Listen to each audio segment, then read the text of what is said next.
Hand of Madness Chapter 1, Requiem Aeternam. By Seth Brand. First installment. The following story contains the depiction of violent scenes and also adult language. Reader discretion is advised.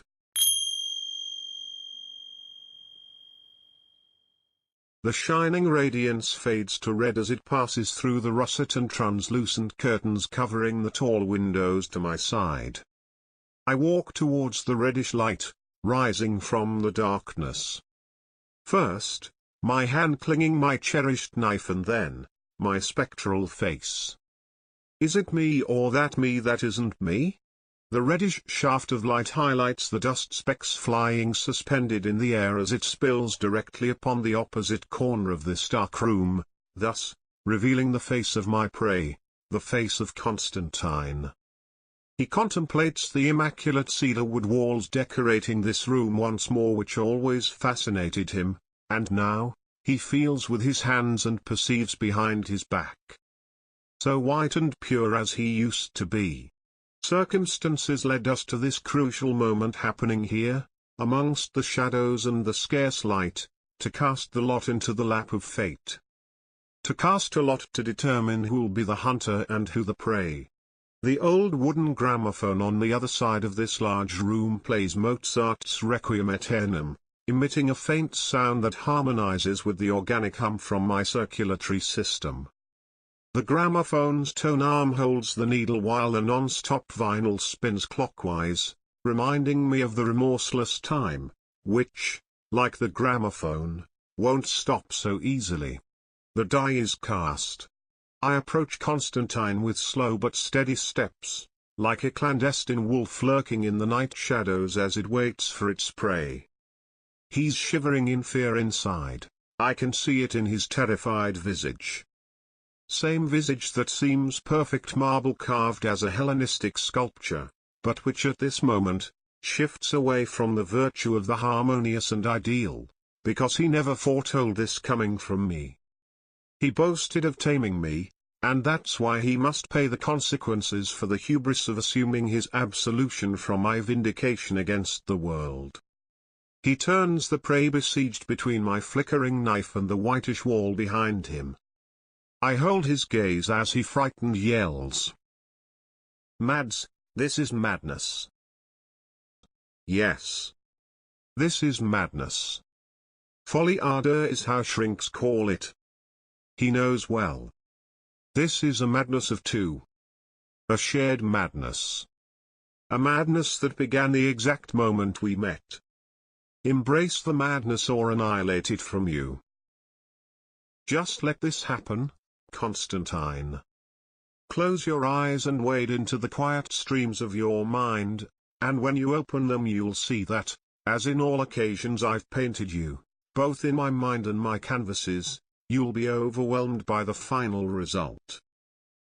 You aim to give me eternal life and thus make me prevail over death. Can I posit this as your intention? He asks me, perplexed, studying me and the situation intently.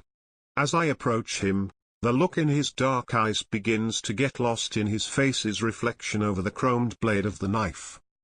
His breathing turns agitated and rapid. I can almost hear his heartbeats coming out of his chest. His eyes, whose pupils still fixed on the knife, seem liquid. I see a lump forming in his throat. I grasp the wrist of my metallic-gloved right hand for a moment, holding, in turn, the knife handle as I revolve it around the wrist axis. I seek to bring it the same dexterity required to wield a brush. I push back the metal hand without letting go of the knife until the joint rattles, and then, our eyes collide again. Like the first time. My only design endeavors to save you and our friendship, I explain him, breaking the silence. I must restore everything is broken between us. I placed you higher than all stellar divinities. Nevertheless, you aimed for more. You turned against me, thus becoming one of them, I say, warmly welcoming him with open arms and beckoning so that he approaches me. I know you came here with the clear aim of doing this same to me. this is reciprocal.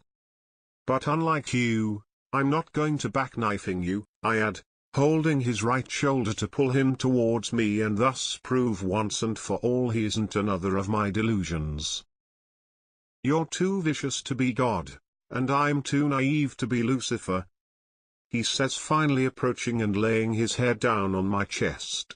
While he remains in my arms, he settles among these, trying to soothe me with his mere presence. The one daylight is getting scarcer, dying and dying, little by little. He makes a vain attempt to take my right hand to disarm me, an act to which I immediately react with a subtle headshake in disapproval. Can we leave hostility aside and speak calmly? Constantine asks me, taking his head away from my chest for a moment and looking me into the eyes. All this only happens in your mind. You've to be aware this is not the first time you do this. Don't repeat this story. Our friendship may prevail. He professes patronizing. That's right, Constantine. Our friendship shall prevail. Don't hesitate about that. This pursues the perpetuity of our devotion, and the only way to achieve it is by closing this circle we opened together. You need to believe in me again in the same way I need to believe in you. Again. Eternity requires sacrifices. Do you intend to immolate me just like you did with your father and all of them? Constantine asks, intrigued, trying to make me see reason. We are posthumous. Every moment since the day I saved you is borrowed. This oblation will turn your fall into a beautiful work of art, Constantine. It's the only way to overcome your betrayal and restore the natural order of things. Natural order of things as well as laws of the universe were broken the moment I saw you and you saw me. But at this precise moment, who would be the betrayer and who the betrayed? The boundaries between us and all the opposite existing things became blurred. There are no opposites. Just us. You need to maintain your faith in my creation even when my actions seem incomprehensible to you. From here, your creation also seems as destruction. Creation and destruction imply the same thing, change. Both states come from the same source. Such imagery can result both elegant and macabre. Like skull flowers. Yes. Like skull flowers. What an uncanny idea is for human mind the deletion of bounds. And are we bounded? We're bonded. I yearn for the days when worlds ceased to exist and we both confined ourselves to the eternal forest. I let you know me. I gave you part of my life without skimping. I placed you before everything and everyone, even myself. I say to him as the words begin to knot in my throat. Nevertheless, you betrayed our friendship and since then, I die silently and slowly. Yet, I need your empathy for one last time. I want you to feel in your own flesh the pain that tears me apart. As I utter these words, I see the wandering wolf emerging from darkness peeking between my legs. He appears drooling and smacking its lips. Crystalline and glutinous slobber overflows his snout until falling to the ground.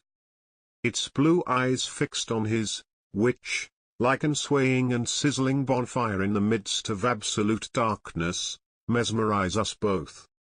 All it wants is to pounce on him to split his jugular and carotids. I realize it, eager to do what instinctively covets since the day I met Constantine.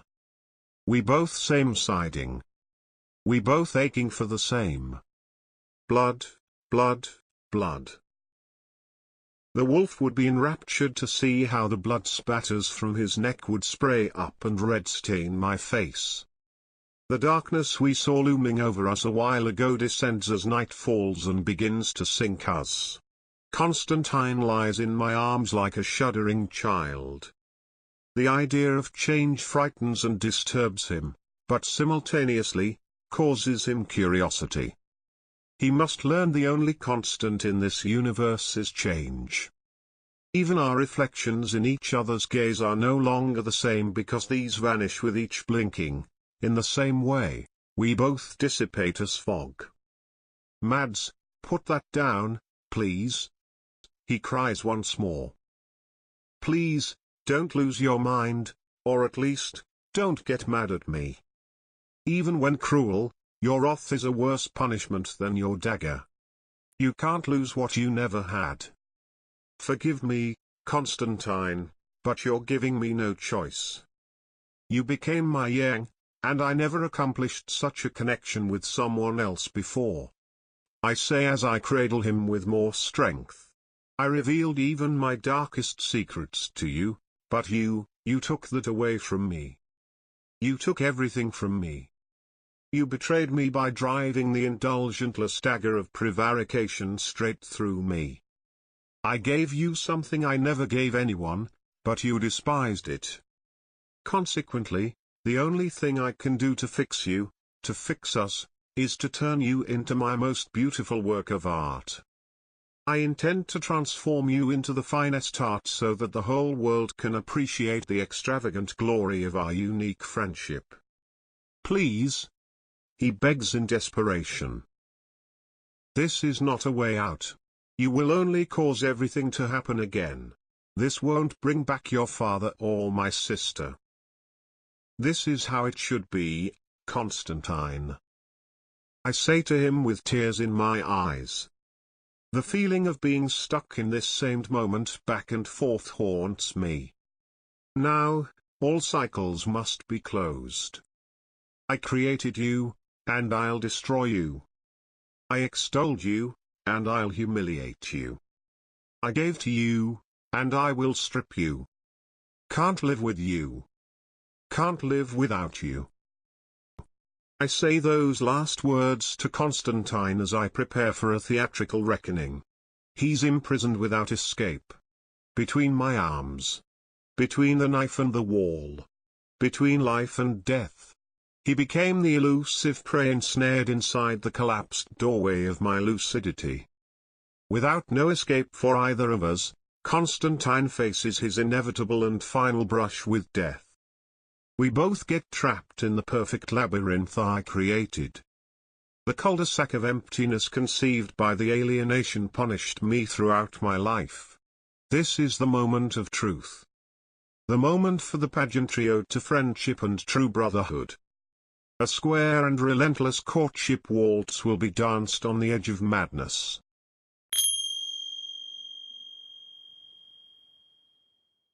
Continues in second installment.